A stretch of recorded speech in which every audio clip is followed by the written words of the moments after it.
This is Michael Schern Poulsen from Volbeat, and you're on BackstageAxxess.com, where the real show begins.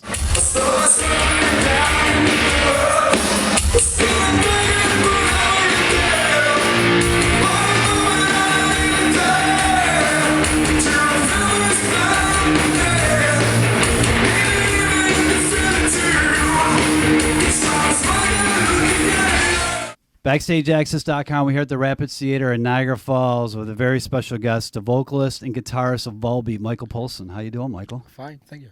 And brand new CD just came out, Outlaw Gentlemen, Shady Ladies, just came out about a month ago and actually did very well. It debuted #9 on overall Billboard and #1 hard rock CD. And how does that make you guys feel with, the recognition the CD is getting? Pretty good. Yeah. Yeah, it feels good that people appreciate what we're doing. It's we're a long way from home, and traveling a lot, and sacrificing ourselves to the road. But we're having a good time. We're doing what we love, and that's playing music and entertain people, and we get so much good feedback. We're doing great, and it feels good that people appreciate the album. And the meaning behind the CD, the title, Outlaw Gentlemen, Shady Ladies, what's the meaning behind that?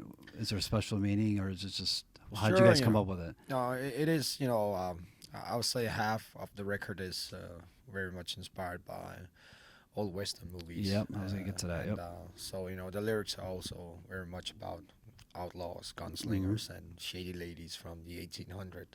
So, I'm trying to dig a little bit into the history of those characters, and that's what you hear on the record. I was going to say, being a Danish guy or a Danish lad, how did you get so immersed in the old Western and like you said, the lyrical and that? How did you get involved in that?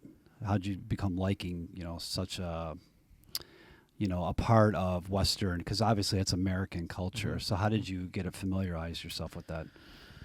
Most of the bands I'm listening to are from America. And I grew up with parents who was constantly, listening to American bands or legendary American performers. And at the same time, my father was watching a lot of old Western cowboy movies. So John Wayne. when I was Yeah. yeah, John Wayne too. Yeah. When I was running around in my home as a kid, if my father was not listening to 50s records or working, he will be watching a lot of old Western movies. So it goes way back, and I just dig out some of those old videotapes and start digging into the characters again and picking up the books, and got very much inspired by that.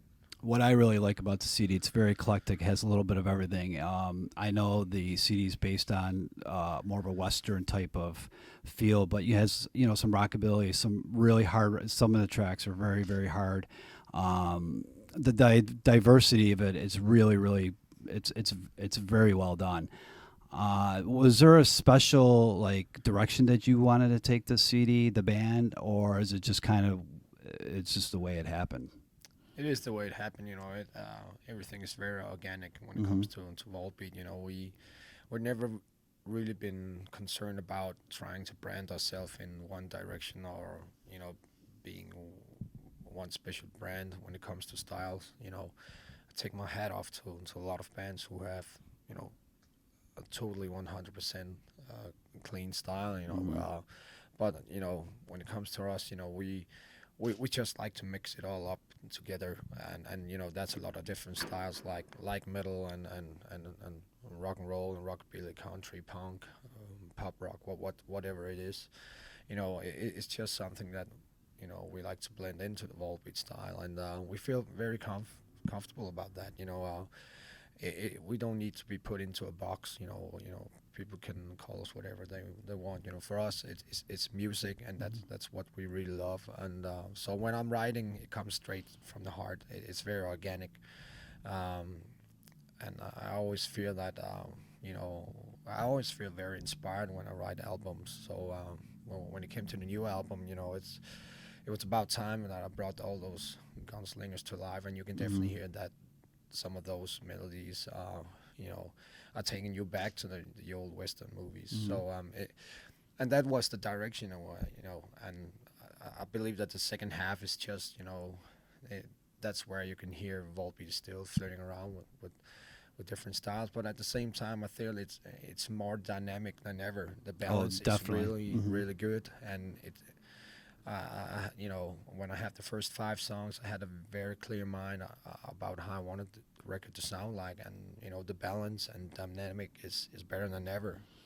And the album, it speaks for itself. Like I said, it's doing very, very well in the charts, and it's a must-have. And I'm going to go into the background of the music and talk about Jacob Hansen and Rob Caggiano, who actually produced this CD. And Jacob actually produced your last CD. So getting these two guys together was how did they work together in making decisions? And I know you had obviously some part in it as well, but how did those guys work together? Really good. Jacob, we always produced with Jacob Hansen. He's extremely talented, and we love this guy. And he was about to build a new studio, and we just thought it was about time maybe to see how the grass was on the other side. Trying something different. And I was talking to Jacob about taking him out of his comfortable zone, and finding him another studio, to almost like start all over somehow. And he was very into that, and at the same time, I had an idea bringing in Rob, because I've been talking to Rob, and the work he did on the Damn Things and Anthrax was it's amazing. Right. And Rob became a Volbeat fan while we were touring with the Damn Thing. So, he said, I would love to produce you guys one day, just maybe a couple of songs, and you can check it out how it sounds like. And when I got the news that Rob was actually leaving Anthrax, to have a producer career, I said, there's still a door open. Maybe we can have a setup where you cooperate with Jacob Hansen. We're taking Jacob Hansen out of his studio to go into another studio, a legendary studio in Denmark called Puck Studio. Okay. And so I had Rob hooking up with Jacob, and they made some kind of a game plan in the studio how they want to work things out. Actually, we worked in 2 studios in the same studio. It's a huge studio, but it has 2 or 3 multiple rooms. Yeah. So and that way we could constantly work on something. So there was not a lot of waiting. There was a lot of work, and that process was very, very interesting and inspiring. And Jacob and Rob came up with a really good game plan, and it worked out really good. And that's actually surprising, because 2 producers haven't worked together. That actually sounds like it really worked pretty well. It did, and it was something, you see more, you see bands that do that. I knew that new Cult album was also been produced by 2 different producers, and it's inspiring, and it's a new way, to open some doors where you have a guy like Jacob Hansen who is, who knows Volbeat inside out. He knows us from the very beginning, and then you have a new guy who has new ideas how the band could sound like, and have those 2 guys mixing their ideas together. That was pretty good. And Rob, obviously, like you said, left Anthrax, and now he's involved with Volbeat. And tell us about the transformation from producer, also a member of Volbeat. Yeah, I had a very, very good friend in the studio, which I wanted to to hook up and play on the guitar, and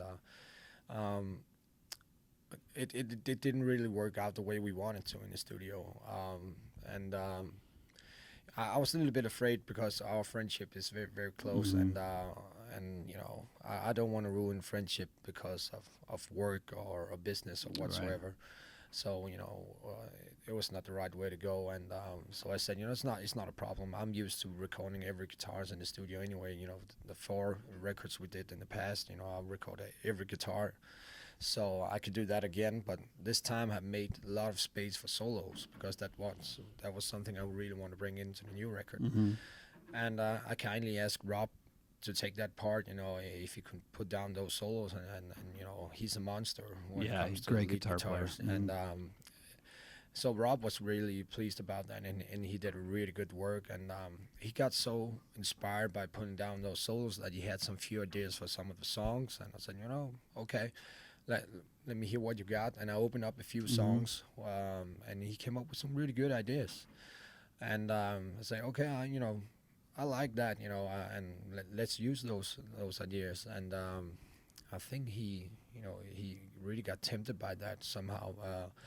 Because then I asked him if, why not join the band? You should just sit here, and you should just not sit here and produce. Right. You should be in the band. And he said, well, what about the other guy? He said, it's not gonna work.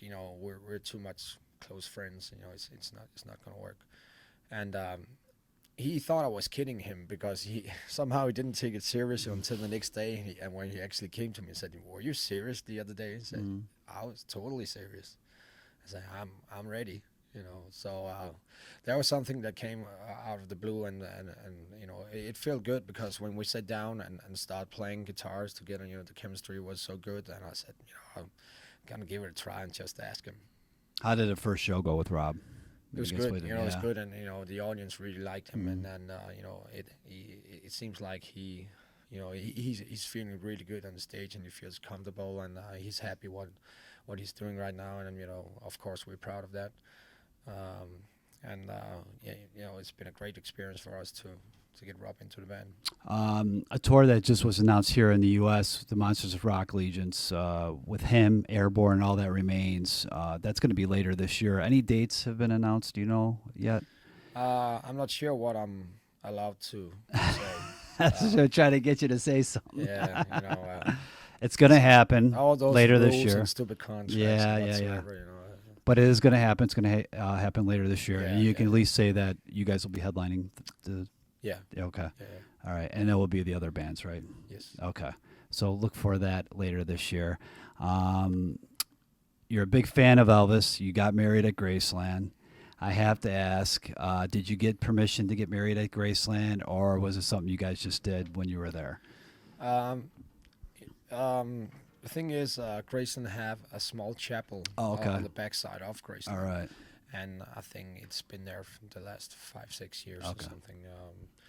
And it's something you arrange with Graceland, Elvis Presley Enterprise, and it's not this cheesy thing like people do in Las Vegas or something. It actually took me a lot of time to arrange everything, every detail. But that's this small chapel in the wooden area next to Graceland, and it was actually an area where if Elvis didn't want to go down to the gate with all the fans, which he actually always did, just to have a talk, but if he was busy and didn't have the time to go down to the fans, he took that wooden area on the backside and went the other way. Okay. And in that wooden area, they built a chapel, which is connected to Graceland, and that's where I got married. I haven't been to Graceland yet. I know I live here in the States, and I have to go, and I will go one of these days. But as a huge Elvis fan, are you into collecting the memorabilia and all that goes along with it? Yeah, I have a good collection of stuff. Okay, I got to ask you, what's your most prized possession of Elvis? Actually, I have some few good things. I just bought one of his T-shirts. Okay. A shirt he was wearing in '68, and I bought it from a museum. Okay. It was one of the first shirts he got when he signed to RCA, and he went into this. Around when he did Hawaii, Elvis in Hawaii, right? That was around the same time, wasn't it? 68, yeah, I believe so. But he was buying a lot of clothes from Mr. Lansky in Memphis. Okay. And it was a day in '68 when he walked in and he wanted to buy a new suit, and he was in a hurry. He was very busy, and he took off that shirt and gave it to Mr. Lansky, and later on, a guy from Denmark who has an Elvis museum, he bought that from Mr. Lansky, and now I bought it from him. Okay. So, that's the latest thing I bought. I also have some of his, I have a doorknob from one of his, a vacation house he had in Memphis. Okay. What else do I have? I have a lot of different things. Okay. Well, obviously a huge Elvis aficionado. You can't go wrong. Everybody who doesn't love Elvis. So, in wrapping up with the Elvis questions, everybody's like, early Elvis or late Elvis? Do you got a preference? I like both. You know, I mean, you know, both areas have great songs. Uh, you know, if you put a gun to my head, I would probably say early Elvis. Okay. You know, because that's where it all started. But you know, I still think that the late Elvis has a lot of great songs. But actually, my favorite records is in the middle. Actually, Okay. from '69, Elvis in Memphis. You know. Yep. But you know, I think he managed to conquer every style that he put his mind into. You know, if it was rock and roll, rockabilly, gospel, blues, country. You know, I think he was amazing. He's one who did it all for sure, Elvis Presley. Wrapping up here with Volbeat and the new CD, Outlaw Gentlemen, Shady Ladies. We're going to be witnessing the show later here at the Rapids Theater. Tell us what the fans can expect from this show and the tour. You know, hopefully a very, very good live show. You know, we're always very eager to get on stage. You know, we love what we're doing, so you know, we truly appreciate the audience and for them to be here. And you know, it's tough times. You know, when people use their money to buy a Volbeat ticket, that's something we really appreciate. So we're gonna give them a good show. Again, you can't stress enough, the CD is really, really good. Outlaw Gentlemen, Shady Ladies, pick it up at your nearest store or go online and purchase it. And we appreciate Michael for taking the time to talk to us at BackstageAxxess. Check it out.